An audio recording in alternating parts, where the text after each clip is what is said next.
we're back. Deidre, good to see you. What's up, Bob? I think people probably wouldn't even believe it if I say the last time I saw you was in something like this. Yeah, yeah. Well, good to see you. Good to be seen, you know? Exactly, exactly. So we're back for another Black People in Cryptocurrency live stream. We've been away for a while. We do that from time to time as we're working on a number of things individually. But I'm so glad to have this today's guest, Eduardo Jackson, to talk about something that he's doing. Had him on plenty of times before. People know him in the group because he is one of the men's in the group. But how I came across him in early 2017, before I started this group, is that I knew he had this property called Cinema Draft, which is basically a draft stream game, but centered around Hollywood movies. And before I actually met him, I was a lurker in the game, and I registered for the game and played the game when it was first online and first built for Ethereum. And then that kind of once I started the group, he wasn't the first person I reached out to interview. I think he was probably like third or fourth, but he was in the back of my mind. Yeah, I got to talk to this guy and see what he's thinking about because it's one of the first Black startup founders that I kind of knew about in the blockchain space. So, kind of without further ado, we want to bring him in. Hey, Eduardo. What's up? Hey, thanks for having me back. Let me know, I was third. Thought I was number one in your heart. No, yeah. But I had to build up my mojo and whatever. I was like, and Bob was the one was like, you got to do live stream. You mean I'm a print journalist? Give me the power of the pen, and I'm gone with it. So I was like, yeah, let me do some dry runs with some other people and stumble along. And it was lots of stumbling. You see some of the early ones. If you haven't already, go to our YouTube channel, hit But the subscribe. tools got better on us because yeah, when we first tried to do this, it was just like now it's like okay, we can do You this. got something to work with. And Yeah. Bob, seasoned veteran, Silicon Valley radio, and that he's also does radio in Harlem. So he's the engineer. It's like I I did can learn not this know and do that. this. Okay, all right. Yeah, yeah. We're Yeah, I chatting. did What my else? first live stream in '99 from the floor in the Jacob Javits Center of what was then called PC Expo. And then I had to partner with an ISP. It was a whole big deal. Now you could do it on a phone. So I'm trying to think. technology. I'm trying to think. Was I there? Was that the one that you did with the chef in Harlem? Uh, Um, I don't know if he was on that one, but the first one that we did was definitely at PC Expo, and we had a bunch of a lot of the exhibitors come by, some of the CEOs came by, and it was just cool to do because nobody did that at that point in time. So Yeah, I remember. um, I remember those booths. I don't remember which one it was, and maybe you did Circle of Sisters. You did something that I remember. I think Chef Smalls was one of the guests. yeah, I was. Chef Ashbell, yeah. That's right. That's right. And I was like, oh wow, this is cool. But without further ado, I want to welcome my guest, Eduardo. He's going to talk about two different things. He's going to give us a little snapshot of what Cinema Draft is, and then how CD3D, the token, is different, and what is launching next. So, Eduardo, for those who are new to crypto, give us an idea first of what Cinema Draft is and what your role is with Cinema Draft. That's right. Yeah. So yeah, to keep it simple to ELI 5, it basically, so Cinema Draft is a gaming company, a gaming platform. I like to think that we're building the DraftKings of Hollywood. So like fantasy sports, but for the movies and streaming shows. So instead of picking like athletes from teams, you'd be picking actors from movies or TV shows that are streaming right now, like that We Crash we were talking about earlier, Bob. You too can have Jared Leto on your call sheet, in our practice round last week, and basically, how they perform in the ratings, it will score you points, for you compete against your friends for fun and prizes. But it really is a fun game. It's a surprisingly strategic game. A lot of game theory goes into it because not only are you trying to gauge how the critical response will be, but how the audience will respond. I mean, I've seen some shows, like we had an extended alpha test for about 10, 11 months a couple years ago, and I remember when Black is King came out, and I just knew it was going to be like one of the highest scoring titles ever in the history of the game. And then I think it did okay. I think it was like in the upper middle of our scores, but I was furious because like how who's hating on this? It was you go to IMDb and it was all these racists in the comments hating on Beyonce. Why is Black? So there's a whole like meta layer of reality based in the game. And so then where the crypto part comes into it is like a lot of games, we have our own in-game token economy, but in this case ours is a cryptocurrency. It's a decentralized app-based Binance Smart Chain token, which basically means it's on that layer over Ethereum that's cheaper and faster that people do tend to frequent in the gaming community. It launched back in early October officially. We had a somewhat unusual style of launch to it, something called a batch auction, which basically is the crypto version of a Dutch auction, where you have a limited time period and a set number of assets, and then you have people bid on them, somewhat anonymously, and then your orders are filled, from highest bid, per token to lowest bid until all the tokens are sold. And so guess what? We're bringing it back, damn it. We're bringing it back because finally one of the promises of our game and our token is that the game is almost done. We're testing it internally before we bring it out for some external tests and then go live for real money play early next month. And then also the real thing behind this, and let me see if I can share my screen on this. The real thing about this is that we are launching our decentralized exchange, or a DEX, decentralized exchange launchpad, cleverly or not cleverly called CD3D DEX. And actually, to keep it 100 with you guys, we're only really opening up the exchange part first. We wanted to show some progress for our long-suffering holders. I know people have been, through thick and thin with our token. It's gone up and down. We've gotten rid of a lot of the paper hands. We've gotten rid of a lot of the speculators. The people who have significant chunks of the token right now are really in it to win it. But they also realize that we are in a bear cycle right now. You want to own things that have actual utility and use case. And so we are really excited to bring out the DEX for you all, and it's going to be up here. Yeah, here it is. And we have it on our Medium blog, cinemadraft.medium.com. Actually, I can put links in the open chat, right? Yes, go right ahead. I love talking to Eduardo because I can't even get a question in edgewise, but you can double back though and explain people what a DEX is and why did you feel that a DEX was necessary for this particular project? Because people could get to CD3D, so what's the point of having a DEX?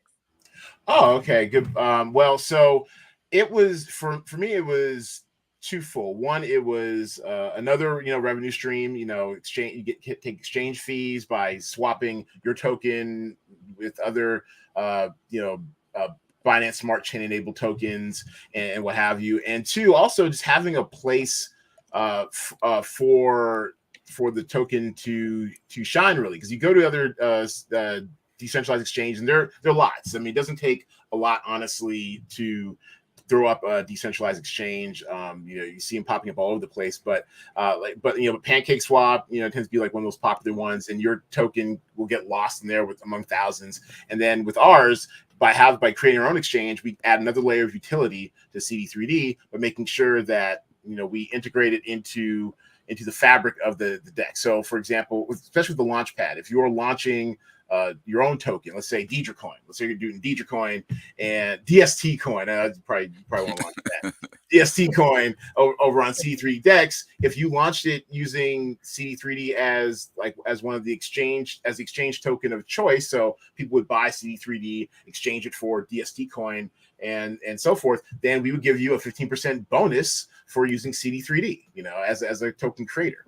And we like having an extra, revenue stream in addition to the game. And also we want to have almost one-stop shopping so that if people want to play the game and they want to play Draft Stream and eventually our Cinema Draft movie-based game, Draft Stream is based off of streaming content like Hulu and Netflix, what have you.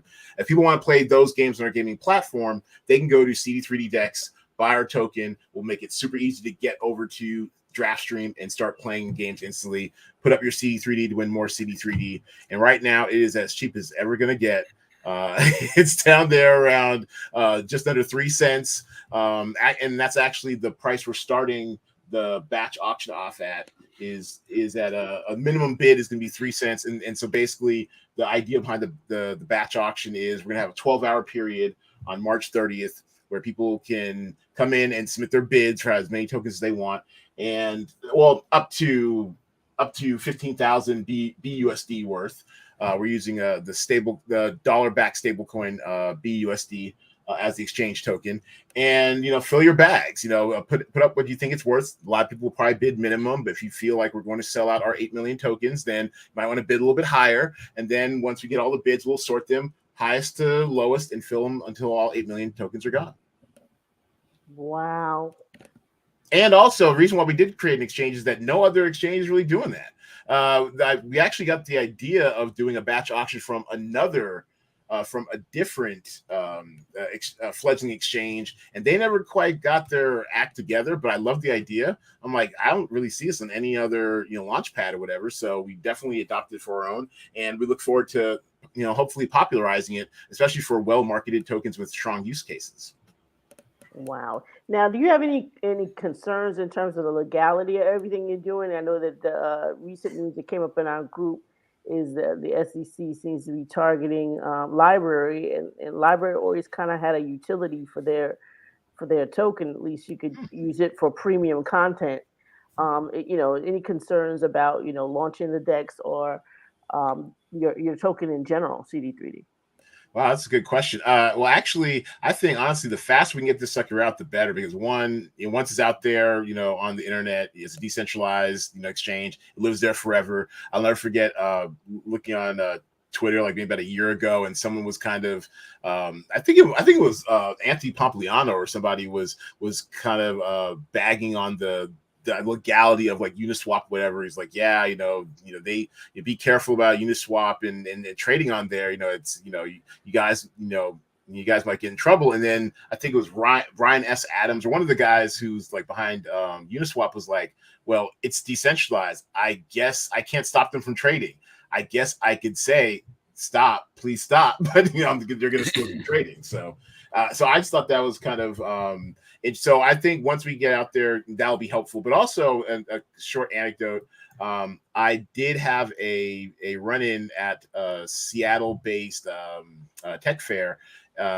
Startup tech fair, and where I met a lawyer from Perkins Coie, which is like a really big law firm, diversified law firm up in the Northwest. And he actually was a crypto lawyer, and I gave him like the pitch for CD3D. I was like, it's going to be this decentralized app thing. It's going to be over here. We're not going to trade exactly for fiat. It's going to be crypto to crypto, and then people use their tokens on our platform. So it's like arm's length away. And I ran him through the whole, dividends, which is now called reflection or whatever, all sort of stuff. And he's, sat there for a minute and he nods and he's like, that is legal. He was kind of surprised. So ever since then, I've kind of taken it, run with it. And obviously, Biden and his crew are looking into stuff. You've got all these kind of wayward senators who really don't know the tech, who are, kind of stomping their feet and stuff. But it sounds like, especially from Biden's executive order, which I'm pretty sure the rest of the administration will take their cues, it seems like they want to not stifle innovation and just want to, kind of get their hands around it in a way to support it. Maybe not as enthusiastically as they did the internet, but they don't want to make some of the same mistakes that hindered startups and technology from being American based, which honestly at this point it has. So I'm kind of like you. I'm kind of waiting to see what will happen as well, but I'm not letting it stop me. If anything, speed is our friend. I want to break for a commercial break only because I neglected to mention at the beginning of the show that there is an April 4th rally at Capitol Hill in Washington, D.C. of Black and Latinx crypto advocates and builders and proponents. That is literally me, Black and Latinx. Exactly. So to be seen by the current administration. Clev Mesidor is one of the organizers behind it, but a couple other organizers behind it. That you can check the Black People in Cryptocurrency group. It is a pin link about the forum in case anybody wants to speak or has something that they want addressed at the rally. And for further details on, when people are meeting up and when people are marching. So again, I don't have the official name, but I did pin it to the top of the group, and it is April 4th, Washington, D.C. So definitely check that out. So I got it in. So back to, hey, where did Eduardo go? What happened? Oh, I don't know. I don't know. Maybe he had a connection issue. Uh, Yeah, he'll come back. Meanwhile, I got a banner up there for you, and there he is. April 4th, he came. He went away for the bathroom break. No, I was trying to log in so I could post stuff, but yeah, I'll leave it. People don't stay for my commercials. I was trying to be more helpful. Sorry about that, but yeah, sorry about that. But we're back. Yeah, no, that sounds cool because I'm literally Black and Latinx. Mom's Panamanian, so it makes me half. I claim when it's convenient, but no, it sounds good seeing our people mobilize. Vocal and mobilize. It when it's convenient. When I'm salsing, get my thing. No hablo español. Actually, I don't. Je parle français. I was a rebellious kid. You are so American. I was a rebellious kid. Mom tried to force feed 3 hours of Spanish to me on Sundays when I was 9, and instead I went to school in the little gifted program. They started teaching us French in 5th grade. I'm like, I'm gonna go there. Wow. Well, we didn't really get into your background a bit, so you can recap a little bit that coming out of Morehouse and degrees and all that. It's important. You want to skip that? Fine. Undergrad Morehouse, dual degree in English and drama. Did a year at the DePaul Theater School, and then spent the decade after that mostly, doing writing. 3-time published author. First 2 books were through Random House that came out in 9/11, so no one bought them. 9/11, 2001, very auspicious day. Kind of went downhill from there, and then a stint as a promotional marketing company entrepreneur with which we used to promote my 3rd novel, which was self-published, and also sold a few screenplays. None of them produced. Met Tracy Edmonds once. Yes, she's that fine in person. Former professional poker player, small stakes, mostly online, some live, pro.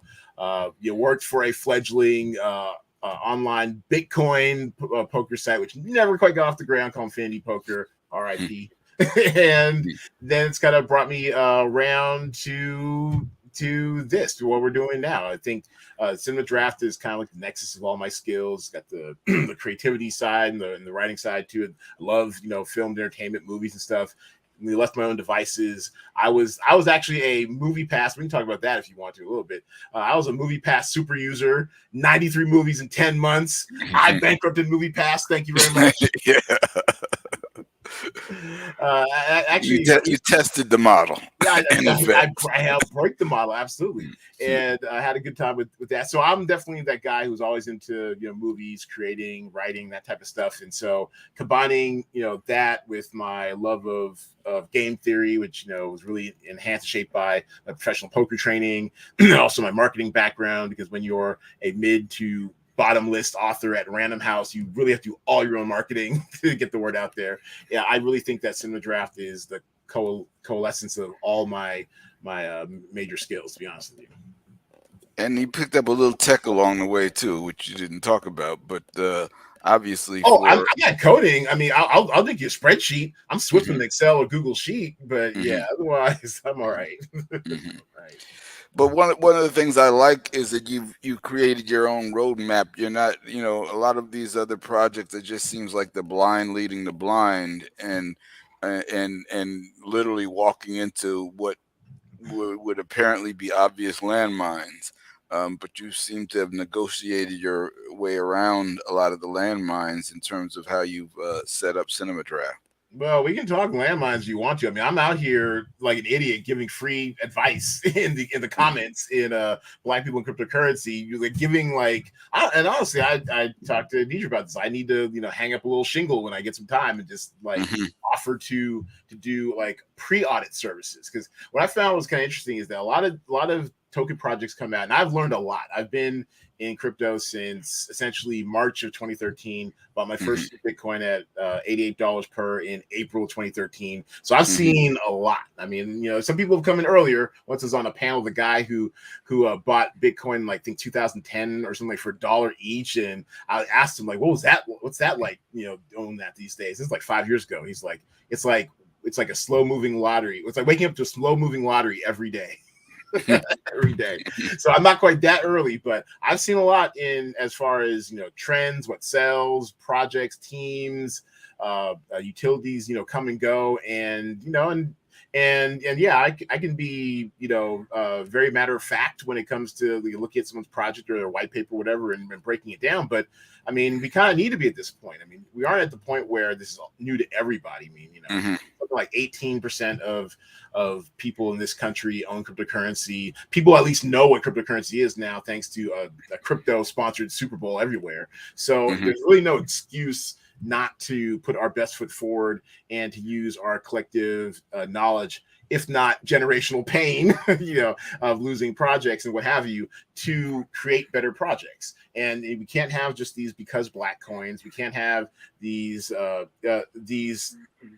coins with no utility. We have to be better, because we are a target, as not just because we're black people, but because we over-index compared to other Americans as far as our consumption of cryptocurrency. And it makes sense, because we've always been left out of traditional mainstream methods of finance. And so why not? Well, it makes sense that we would take a chance, get our side hustle on with something crypto related, but we have to be smarter about it. And we can't do things because it's black or because it says blockchain and throws on it, but it's not really.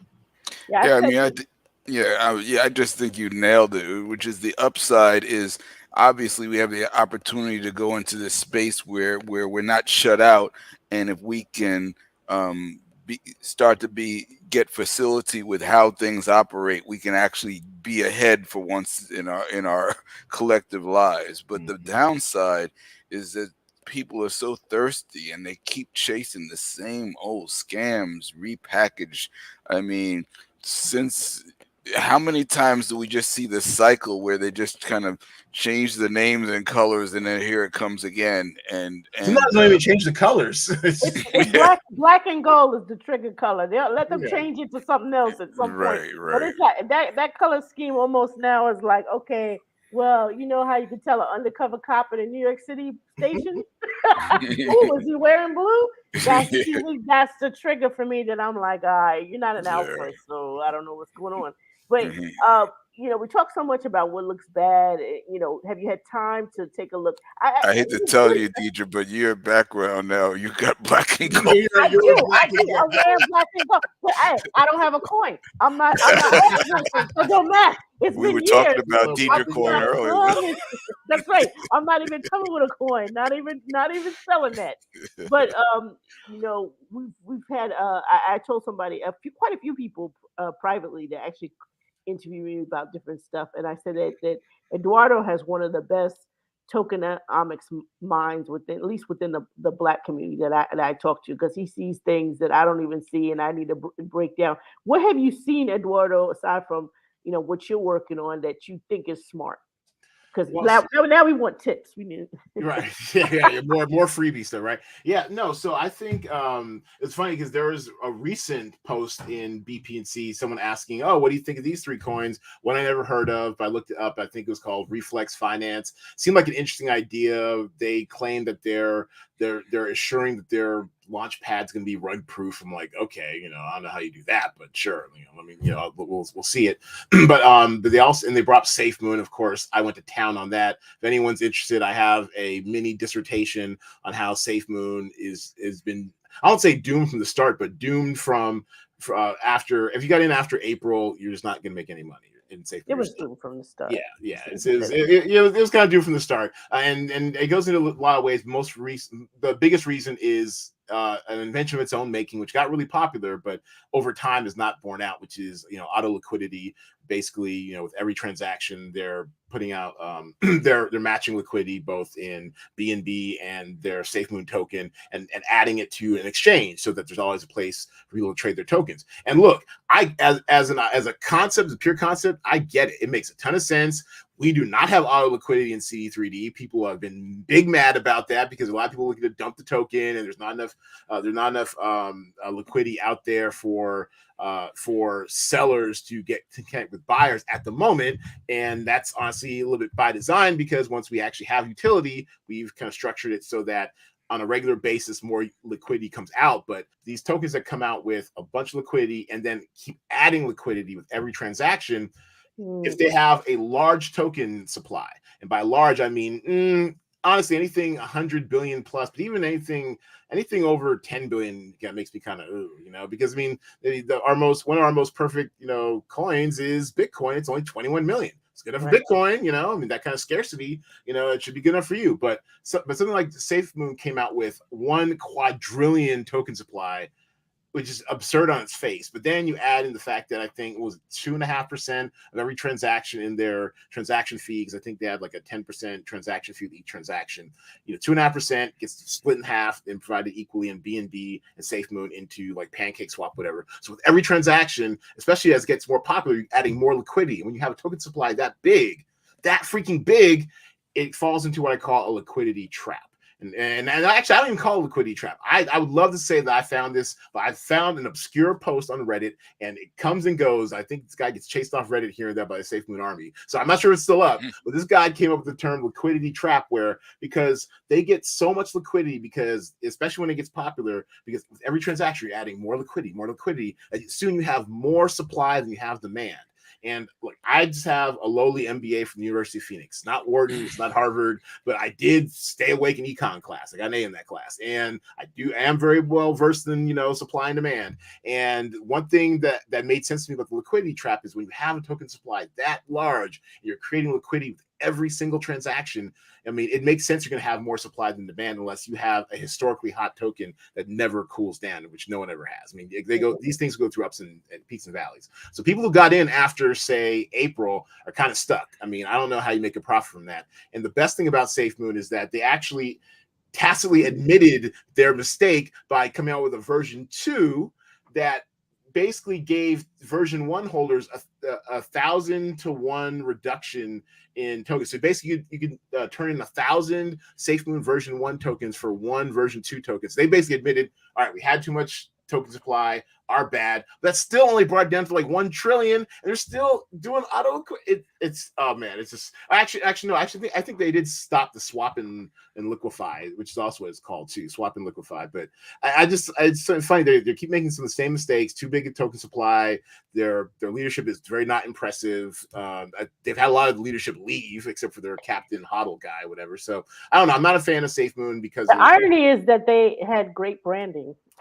No, it's the best marketed shitcoin in history. I mean, great colors, great marketing. Plus, even the name. It's safe, but it's still going to the moon. Safe Moon. And inspired a whole flood of safe and moon coins. And yeah, it's a mess. So SafeMoon's definitely, I guess I went on a tangent on there, but SafeMoon's definitely one I actually hold, the one to study it up close, but I'm not checking for. But one I actually do like, which is kind of interesting, is Evergrow coin. They've been around, I think, for 6 or 8 months at least by now, and they kind of popularized a new trend that's going on in tokens now, which is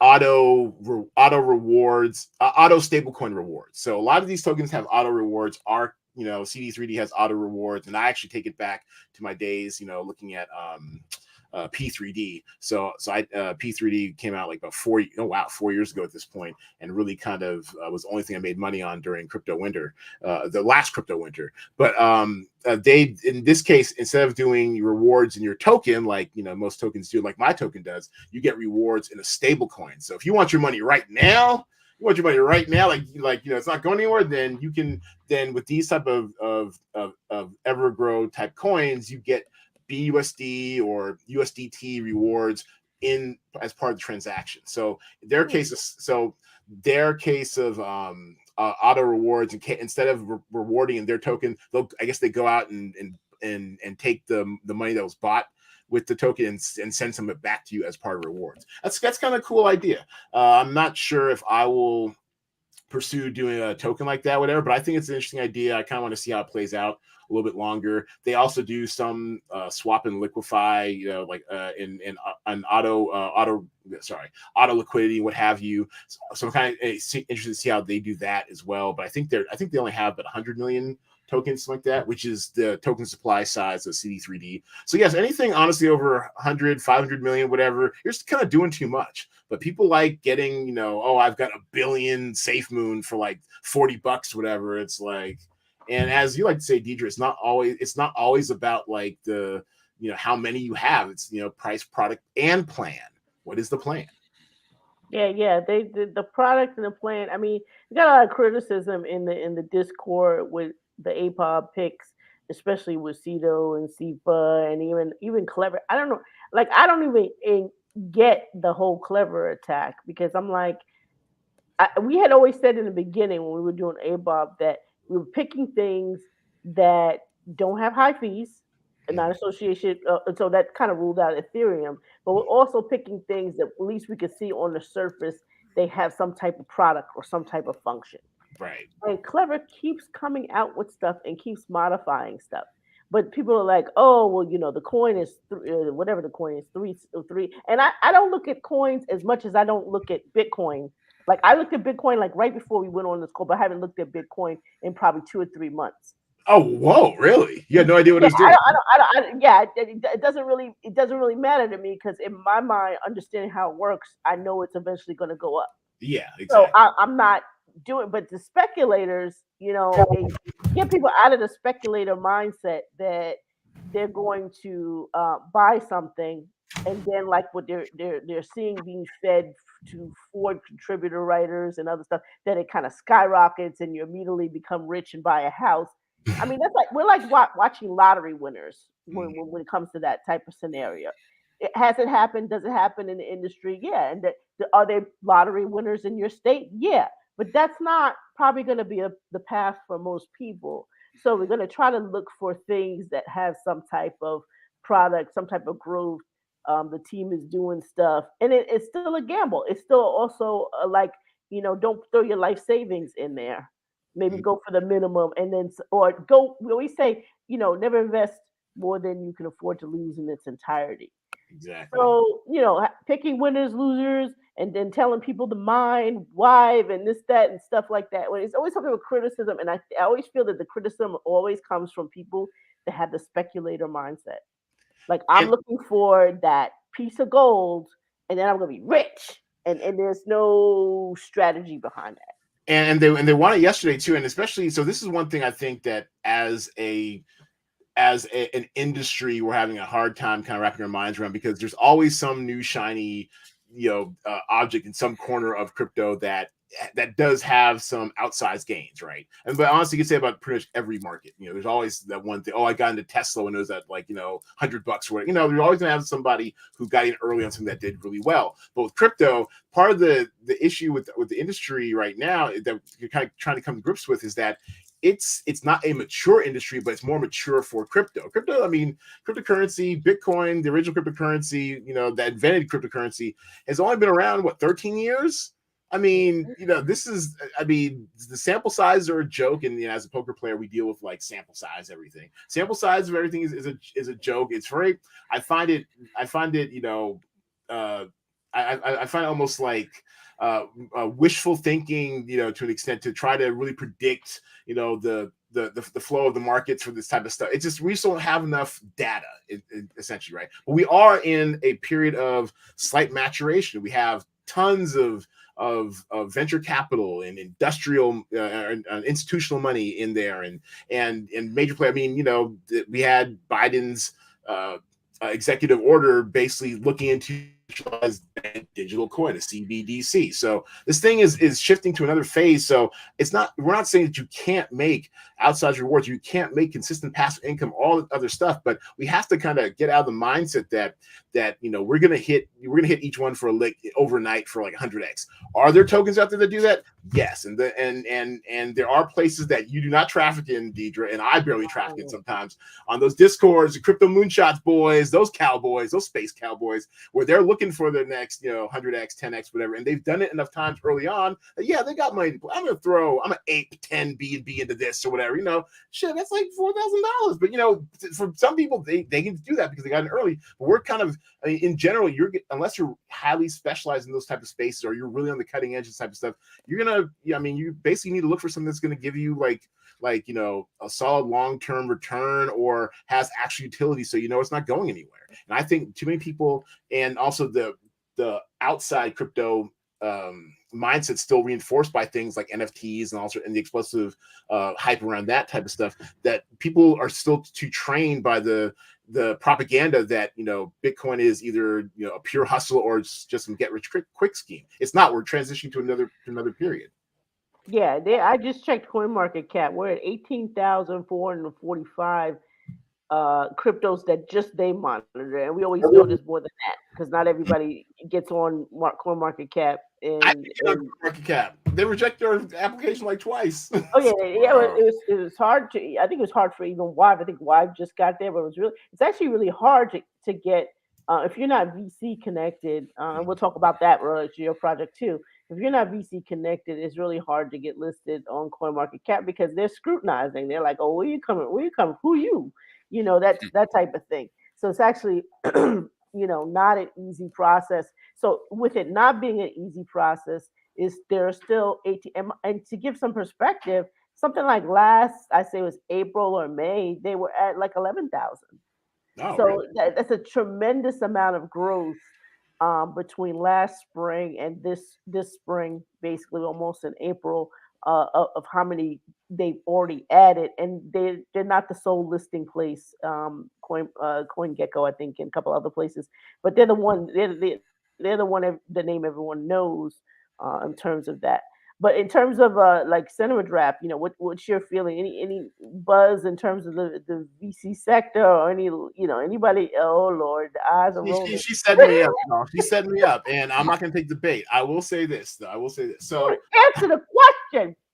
Don't let me have to get like Congress. Well, thank you, Sandra. That's an excellent question. No. That's right. Give me take the bait. All right, well, part Hey, of the let me cut you off. Yeah. All right, go ahead. Okay, all right. Let me get my Kaji Brown Jackson. Well, Senator Cruz. Man, I don't know how she did it, man. Hat tip. For real. No, so. All right, so part of the story of Cinema Draft, and actually one day I thought I had a little win in my bag, so I sent around a little email to some of my friends, supporters, like, "Oh, if we did a little casting of the movie, who would play me?" And that was fun. That was fun. Yeah, and probably premature because I got Vivica Fox. I tweeted that. I was like, "Hey, Vivica Fox gets it. That's accurate." Yeah. So who came up as number one to play you? Oh no! Well, one, I picked the cast, so I made sure I was Sterling K. Brown because I was okay. All right, I can see that. Appropriate, got abs. I got them in there somewhere, so it's all good. No, yeah. So yes, part of the story of Cinema Draft is that we've never really been funded. We had one early angel investor, like 6 years ago, and their investment was capped. So they're not associated with the project anymore, and it's been all, as they say, bootstrapped, which is a very glorified way of saying that I am highly in debt and couldn't get a Circuit City card even if they were still in business right now. It's crazy, but the flip side of that is I own almost 100% of my own company, for better and worse, and that means we've taken the long route to these things. I mean, that's why I won't lie, I do get envious of seeing shit coins like Safe Moon or some of these other kind of fly-by-night coins that come out that have like a lot of marketing money and things like that because they're either VC connected or they're, as Deidre would say, they're secretly government funded or whatever it is. That's right. We know we're on to you. I'm a history buff. Sorry, get my hat, get my little tinfoil together. You're watching us, we're watching you. Exactly, right? Help us, you spooks who sit by the door. I think they are, but go ahead. Anyway. Sit by the door, yeah. And so since I'm none of those things, then I'm entirely too ethical to crank out some let's go Brandon coin and try to fleece people on some nonsense. We're kind of taking the slow route, almost entirely bootstrapped. Trying to do things the right way. We're a legalized company. I did the whole tax ban thing a couple weeks ago. So we're a real company. We're not just a token project. And I think that's what confuses a lot of people when when I go on AMAs deep into cryptolandia and stuff. They're like, oh, you're just this project, or why are you doing a token sale to raise funds? You need to give all that away. You need to have that all be liquidity. I'm like, no, we're a real company with fixed costs. Look, I barely pay myself. I mean, we're not even at we're not having these WeWork style or Uber style, Vegas benders and stuff like that. We're not doing any of that. No, we're just trying to survive out here. And in that case, it's taking us a little bit longer. I mean, after we had a couple sales last fall, and we were kind of on our way, but then stops and starts of development like all projects. And and then when it's mostly you, I'm a solo non-technical founder, so I can't exactly get in there and code up my way out of things. It can take you a little bit longer, but I really do appreciate the support of the 3Ders, the CD3D community, some long-suffering, long-hodling, long-believing investors who I speak with on a weekly basis. I try to make it out there every 2 a.m. my time for my AMA Wednesdays, which would be 10 now daylight savings time. 9 a.m. UTC, because we do have 40% of our community is over in Asia. So you kind of want to talk to them when they're awake and available. We are a decentralized company by default. We're all remote home workers. The bulk of our team in development is over in India and Pakistan, and then our community management team's over in the Philippines. Then you got me over here on the West Coast. So it's a bit of, because we never got VC funding, and not for lack of trying. The statistics of, was it 1.3 or 3% or whatever of African American founders get funding is entirely true. So I spent the last 7 years digitally panhandling to over 15,000 people through LinkedIn connections, applications, pitches, startup competitions, all sort of stuff, and have not received $1 of venture capital funding yet. It can be a bit frustrating, and especially the debt profile I've got right now to take all this on it's not advisable. I have my longtime advisor who's like, E, what are you doing? And I'm like, look, the only way out is through. What's that phrase? I haven't come this far to fail or whatever. So we're at that point, but I'm very excited because this next sale, not only will it be our biggest yet, but it'll also launch, one of the crown jewels of our roadmap, which is the decentralized exchange and eventually the token launchpad. And I'm very excited to bring the batch auction concept back with substantial bonuses, I might add. Matter of fact, I didn't even cover the bonuses real quick. We're doing, so we are looking at before you cover the bonuses. Yeah. How do you even participate in the sale? Yeah, let's go back to what's happening on March 30th. Yes. Yeah, that's a good question, actually. Let me see if I can bring up our helpful little, next reminder too, I need to start tweeting that out. Our helpful little flyer we did last time on how you participate in the sale. It's actually it's a really good infographic. There we go. Let me share my screen. And so right now our site, hasn't changed much because we're still doing a lot of stuff behind the scenes. But basically, in our sale, I gave you guys an overview at the top about how batch auction kind of works, like a Dutch auction. Highest bids, lowest bids are fill the orders first. We're exchanging BUSD for CD3D, and the way you would do that, fiat sucks, get crypto bucks. Basically, we would advise this route in order to getting you some CD3D. You get you some Litecoin. Litecoin's at pretty much every centralized exchange. Exchange that to use that to get some BUSD.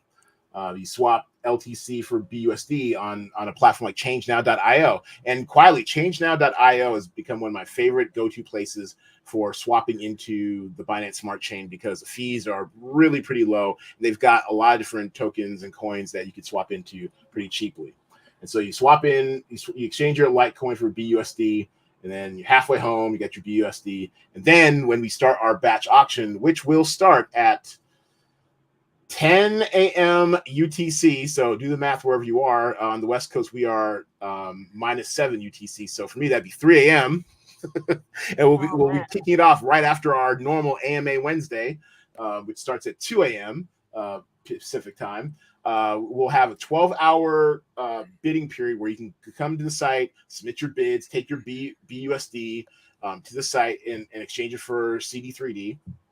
Or put your bid in to buy CD3D, and then after the 12-hour period is done, we'll have a 2 or 3 hour period where we get everything organized and everyone paid out, and arrange all the bids from highest down to lowest, and hopefully filling out all 8 million orders until they're all gone.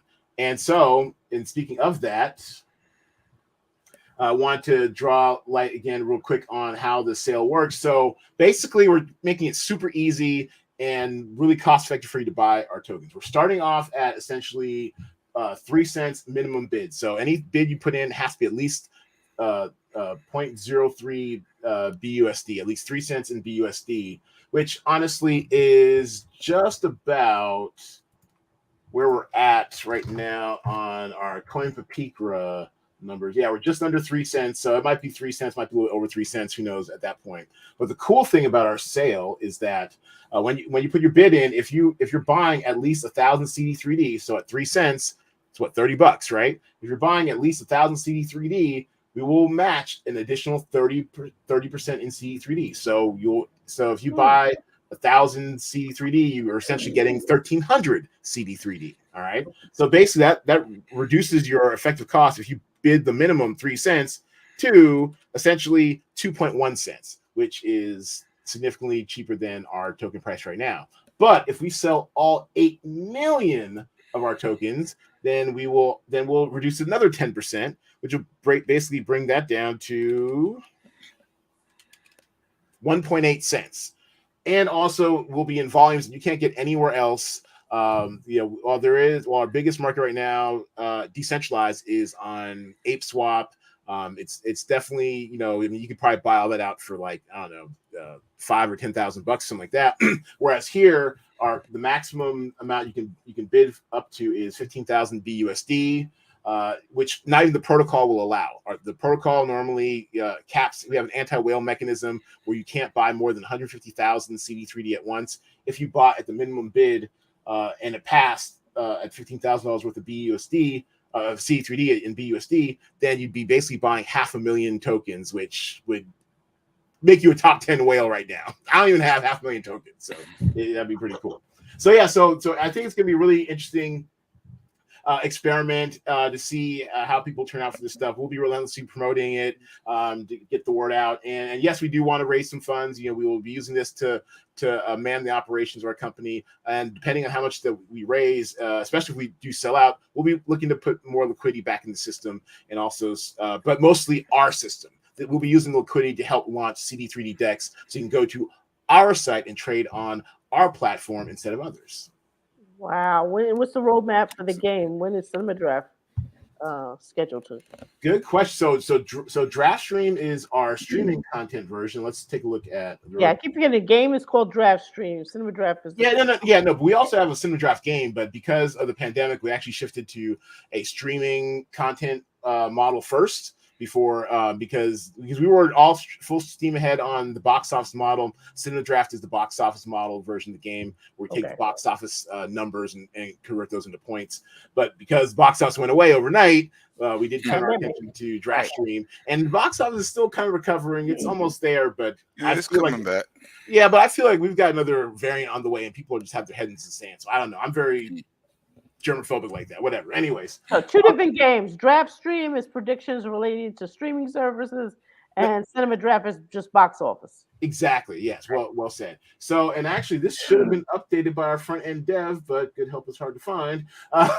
So basically, we are fairly on track with this. We might need to launch Cinema Draft in the first or second week of April. So we might be a little bit behind on this part, but launching the decentralized exchange launchpad, we're getting it in just under the gun. Staking rewards, this also should have been shifted to I'm sorry, this is Q4. Oh, can't hear you. Our guy, so we actually put in that this be changed, and they never changed it. So once again, good help is hard to find. But Hey, Eduardo, you're going out. hello, can you hear me? Yes, Yeah, better. you're back. Yeah, so most of this stuff should be in the activities we have planned. Let's not focus on time, all right? So some of the things we want to get done, the launch pad, the streaming game, all that stuff is well underway, active development. The cinema draft variant, we want to bring out maybe within 3 months of having draft stream on its feet.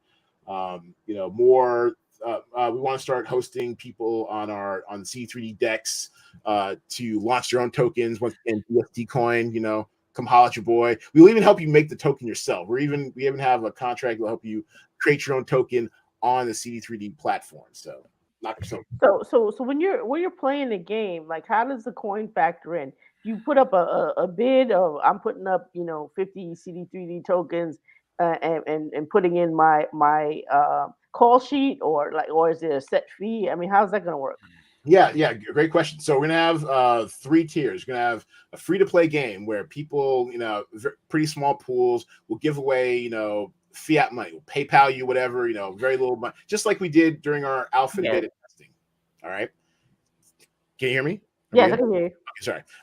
So there'll be that small little pool. Then we'll have free to play game. Also, we're giving out CD3D rewards. We're trying to hook people in, who either don't have CD3D yet or do have it and want to get more for cheap, whatever. We'll have a slightly bigger pool of that for people to play. But our biggest pool will be CD3D paid games where like I said, you enter your call sheet or your roster of stars that week from the talent pool of available actors and shows. And you'll take your call sheet, enter it into a contest where you'll have a guaranteed prize pool of, X amount of thousands of CD3D, where you can put up a little bit of CD3D to win a lot of CD3D. So, like, for example, if we went at like today's rates, we want to do like, say, a 15,000 US dollar equivalent total prize pool, we would have a 500,000 CD3D guaranteed game. Maybe it costs you, maybe it costs you, 100 CD3D to play, or actually, like, I guess it would be 110 CD3D to play. We would take 10 CD3D as our commission, and the 100 CD3D would go towards the prize pool. And anything short of the amount of the 500,000 that doesn't get met by entry fees, we would make up the difference, which is why we call it guaranteed. So we've got a good 2 to 3 million CD3D worth of marketing tokens to guarantee prize pools this year. I look forward to offering some really stupid large prize pools for you guys to play in and win and get people integrated into the CD3D economy. But that's the way that people use CD3D. Primarily, you'll either get it for free and use it on more games, or to exchange for fiat through a couple of steps, or get CD3D to use it to buy into more games and to win more CD3D, to earn reflections, to cash out, do whatever you want with it. Yeah, the game itself. I mean, I've been in, like I said, I was before I met Eduardo, was in the first focus group, and then I was in the second focus group, which is more like Excel spreadsheet. But it is fun. Like you get this list of all these different releases coming out. The streaming services, when you do the streaming service. So you're seeing Hulu, you're seeing Netflix, you're seeing everything that's supposed to be coming out, and I didn't realize like how many releases like every week come out. And then from that, you have all the actors that are involved, the leads, the co-stars, the day players, and then you've got to act like some type of like producer and say, well, I know that from this stream that's coming out, I'm gonna pick the Rock Johnson, but you can't stack your whole call sheet with just all the leads. You Like gotta have a budget. Yeah, you gotta stay within your budget. In a budget, you can't.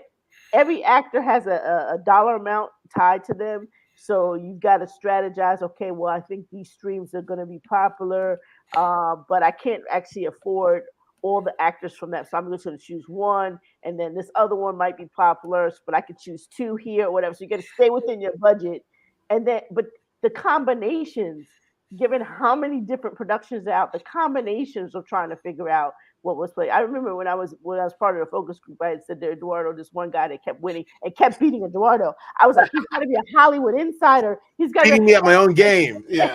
Eduardo was like, I think he's a mechanic from Canada because I talked to him because it was like the owner, but like it was just such a beautiful art to it that he was just like recognizing that a foreign film somewhere might do better than what's being marketed in the United States for being the next thing since sliced bread, and then being right about that.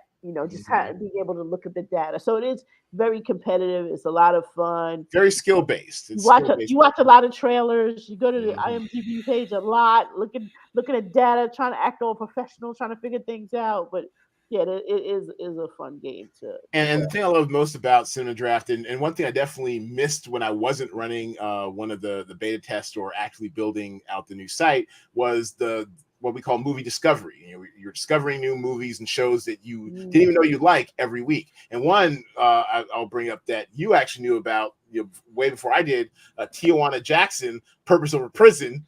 Our boy Romany Malco, did his little indie film of his where he starred, I think wrote it and directed, did the whole Yeah. shebang. Had like an Indiegogo about it, which I'd never heard of actually. And it was one of the funniest things I saw like in 2020. I laughed my tail off, and he was like, "Yeah, I remember that. I think I might even throw a few bucks at it. I wonder what happened to that." I'm like, no, he came out of the film. That's hilarious as hell. But it's easy to get buried on a service like Prime, whatever, where they have. I mean, Amazon Prime Video has like by magnitudes of two or three, over every other streaming service, because they've got like all sorts of stuff throughout their pipelines that when you have a show on there, it can die pretty easily. So we envision a future where not only do we help people find new stuff that they are interested in through dint of playing the game, but also studios will probably start lining up to sponsor guaranteed slots or to guarantee prize pools, to make sure that their title gets that type of shine. Where I already saw the combination of Hollywood and DFS, Daily Fantasy Sports, in my beloved DraftKings site, where they start having. I think they had like the Great Wall, that kind of Matt Damon flop where he's over there in the Great Wall of China during medieval times. I remember they one of the first people that sponsored a prize pool on DraftKings, which is sports. Like, what are they doing sponsoring my NFL contest? But they get it's all entertainment. So I'm looking forward to that future where we'll have plenty of data, to act on and share with the opt-in style, of course, with the Hollywood community, and kind of see how and see how the metrics of big numbers affects people's gameplay, and also what eventually things even get made. Because I definitely see a future where studio executives, enthusiasts, and directors and actors, whatever, actually kind of come to Cinema Draft to see what's popping, like what are people watching. We're actually building in a feature in our in this iteration called a watch list, where if you're like busy building a call sheet and you see, oh wow, like this, I didn't know about this show. Like there's a show that came on, or a movie that came on Amazon Prime starring Regina Hall, called Master. It's kind of like a Jordan Peele style social thriller set in academia, and a black woman in like all white academia. And I'm like, this is kind of cool, and then oftentimes you see these things where you're doing your call sheets, you forget about them. But now we've got a feature where you kind of click, a couple clicks, you can add to your watch list, and then you kind of refer to it back later on and see the things you've seen, move it to the you have seen, want to see. We also started our very first Hall of Fame entry, because I was just so smitten by Turning Red, the Disney movie. So we had to create our very first Hall of Fame entry. Such a darling movie about a young girl in 2002 Toronto, growing up loving boy bands, and anytime she gets like frustrated or flustered, she turns into a big red panda. Oh my god, it's so cute. I can't take it. So that type of stuff. So, and I wouldn't have been checking for it if I wasn't creating talent pools for the game. Yeah, it is actually creative. Like I know the most recent Movie Pass article, like the kind of revival of that was this idea that they may play around with forcing people to pay to watch ads, and they're gonna like may have monitor with AI whether you look away, and that's the kind of cost of seeing a specific movie for free or a reduced price rather. But this is actually way better because you're playing a game. In order to play the game, you have to go through all the data of the movies that are on there to figure out if you want to put them on your call sheet. So I saw some stuff that I was like, I never want to watch this. But my mind is also thinking, but I might not want to watch it, but how popular is it based on the streaming platform? Is it on demand? Is it whatever? Does it fit? Am I seeing a lot of advertisement for it? So I might end up being on my culture. So the game does force you to look at stuff that you would go click on, and not really pay attention because now you're being competitive. You're trying to think and trying to predict, how it's going to add points to your call sheet.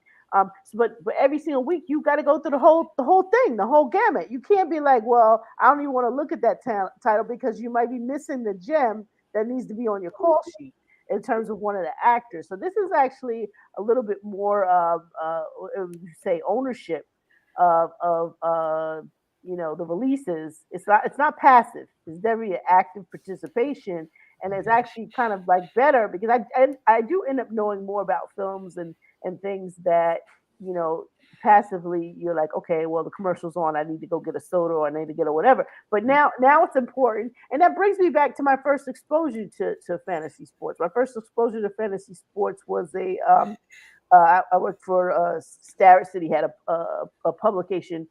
They still do, I guess, the Spring Creek Sun in Brooklyn, and this is like the mid '90s. And one of the editors that I was replacing, he was there for 2 weeks to kind of train me, journalist there. And I was like, every Monday he had like the 2 weeks he was there, he had the big Sunday Times, and he's not even reading the Sunday Times. He's going through and marking with a pen. And that was the first time I heard about fantasy baseball. And he was like, yeah, it's something I start in college.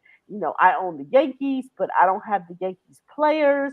I actually have my favorite players in the Major League Baseball, and I'm checking my data, and I got this amount of money riding on whatever. And I was like, what a crazy game. But that's what cinema draft does. Once you start playing the game and you're trying to get competitive and you're in these pools, you're like, I got to go through this data.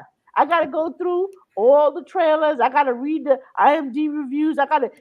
So now I'm looking because I might discount it, but I looked at it because I looked at and it's about that engagement. You're absolutely, it's about that engagement, and that's what I've been pitching for the last 7 years to venture capitalists in the movie industry, is that cinema draft will be like your primary will be like, I won't say like a gatekeeper, but it'll be a primary source of fan engagement for Hollywood, for the movie industry. And that's something that honestly, I mean, even pre-pandemic, they were having issues with. They had like a decade of declining movie theater attendance, prices were going up, the experience wasn't all that great, all sorts of stuff. And now you have COVID and everyone, trying not to catch the cooties and stay away from each other. And I get that. But I think that something like cinema draft can be very helpful on the downside of the pandemic and helping bring people back to the theater, because I know me personally, and also anecdotally from other players in the game, I mean, I'm always going to see movies generally, but the other players in the game pre-pandemic, when they played our beta, they said they saw more movies because of cinema draft. They knew more what was out there, more what they liked. And like you said, they're not going to like every title that's going to be in the talent pool each week, but you'll at least know something about it. And then, maybe next time you're in polite conversation, you bring up, oh, I know about that. Or at least you have an idea, oh, that's what horror movies do, even though I can't stand horror movies or whatever, because you know how they perform in the game. It's pretty cool. Exactly. Hey, Bob, you have any final questions or final comments? Because we're coming close to about an hour. Well, so people need to go to what, CD3D.app to participate. Learn more. Yeah. Oh, and I almost forgot that I wanted to have a quick giveaway. Maybe I can't quite see if anyone was in the comments or not, because I was logged out, but I do invite you over the next, let's just say next 24 hours, anyone who hears this, submit your BEP20, your Binance Smart Chain address to, where can they send it? Yeah, okay, I guess email me your address to info@cd3d.app. That's info@cd3d.app, and I will throw them into the blender. I'll do one of the online picker things, and we'll pick out 5 lucky participants to receive 1,000 CD3D each for free. Yes. Yes. Oh, okay. Yeah. The only place I mentioned it because membership has its privileges was inside of our group that you There you would go. do some type of giveaway. So people who want free CD3D, definitely reach out to Eduardo. Rewind this live stream and archive, and hopefully you'll be lucky, one of the first 5 or so, and you get some free CD3D. Nothing like free. You There said you go. info at 3D CD3D.app. Yes, sir. You're gonna put it up on the screen in a minute. Put on the Chiron. Also, That's give us I'm gonna put it in the comments as well, so it'll go Okay. on the chat for Facebook and YouTube. So free giveaways, send the email to info at 3dcd.app. There you go. CD3D.app. Yep. Yeah, and when the contest is over, Eduardo will go back to the comment section maybe and say, it's over. Otherwise, just keep emailing them. Ha! No, I want some Coming free. 3 years later. we'll- Where's my free giveaway? Where's my yeah, free we'll do a giveaway? Medium post, and I'll have receipts. I'll have receipts. All right. Well, Eduardo, it was great as usual having you. Thanks for You're having a me on. wealth of information. Glad to see that Cinema Draft is finally chugging along. Sometimes the turtle wins the race, and Hasn't broken my spirit. We're still I, here. but I really Up do here. feel like a year from now we're gonna be doing a live stream, and it's gonna be like, we told you. uh-huh. So because it is. I mean, let's face it. There's an insatiable appetite for following films. People Mhm. follow the box office mojo, box office guru. People follow the stars. Now you have all this with the Marvel universe, and now the DC universe trying to compete. So there's always this so much ebb and flow about stars and celebrity. And let's face it, money follows the attention, and that's this is a model that really just fits right into it. And like you said, it's just like fantasy sports. And I think the same people who follow fantasy sports would do this, and then there's a whole nother people who don't follow sports but who can't get away from the celebrity culture. So, um, Absolutely. And I thank you guys for having me on again. And also I'm honored to be an A-Bob pick. I mean, people think the fix was in, but I swear I didn't know when you guys picked me, so I appreciate it. I And don't yeah, ever tell people. I don't ever tell people what's going to happen. But like, nah, you don't need it. There's no vote to get in. It's just yeah, it's if we like the project or not. Yeah, no, but follow the rubric.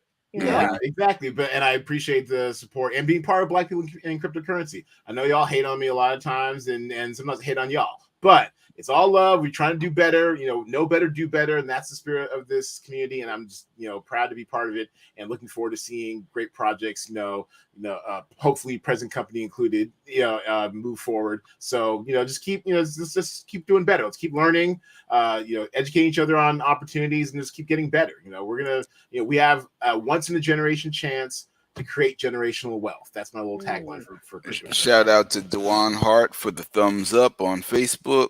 Dewan, don't forget to shoot that email to Get info that at free CD3D. cd3d.app.